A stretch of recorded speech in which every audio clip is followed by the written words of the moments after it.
Ça vous dérange pas ce qui se passe en France depuis 30 ans?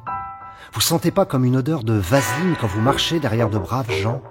Gonflez un peu vos poumons, respirez bien à fond.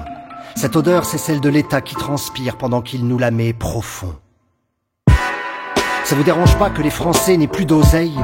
Quand l'Élysée devient Versailles et le président roi sommeille, ça vous gêne pas que les privilèges soient conservés dans le portefeuille de nos élus et sous la forme de notes de frais? Moi ça me défrise qu'on parle de crise et puis qu'on me dise la vie est dure, que des bedonnants à bretelles me demandent de me serrer la ceinture. Ça me rend dingue de voir cette politique à deux vitesses qui rend les pauvres un peu plus pauvres pendant que les élus s'engraissent. À gauche, à droite, c'est du pareil au même. Le bulletin de vote ne suffit plus parce qu'il fait partie du système. Il est l'essence de la machine qu'empêche les gens de se rebeller. Pas de rébellion quand il y a du vote et puis du pain et puis des jeux télévisés. Gauche, droite, c'est du pareil au même. Les politiciens ne sont pas la solution à nos problèmes parce que c'est eux le problème.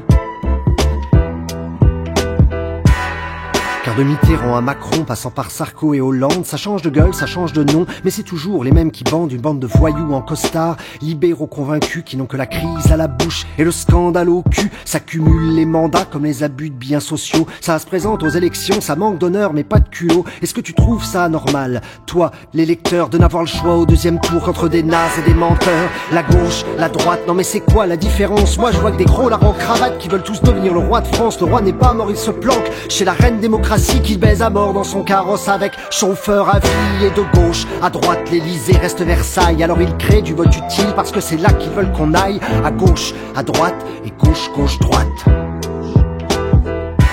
Puis une fois qu'ils sont élus, c'est privilège et open bar. Ça n'entend plus ce que dit la rue, ça arrange les promesses au placard. Ça s'empiffre aux Fouquettes, ça à la coupole, à nos frais. Ça digère, ça ventripote, ça fait la sieste à l'Assemblée.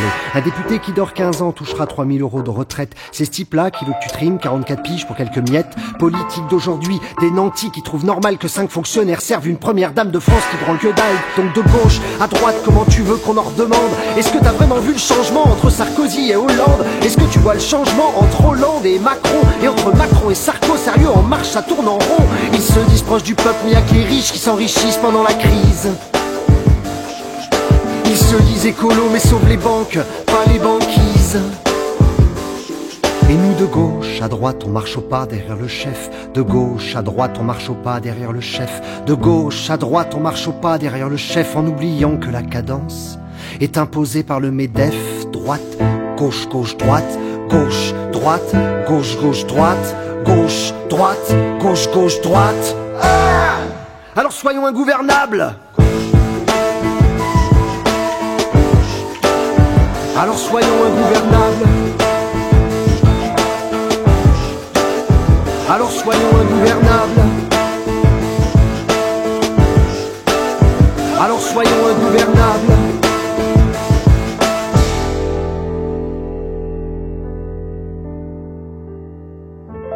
On n'est pas que des robots qui marchent en troupeau vers des urnes.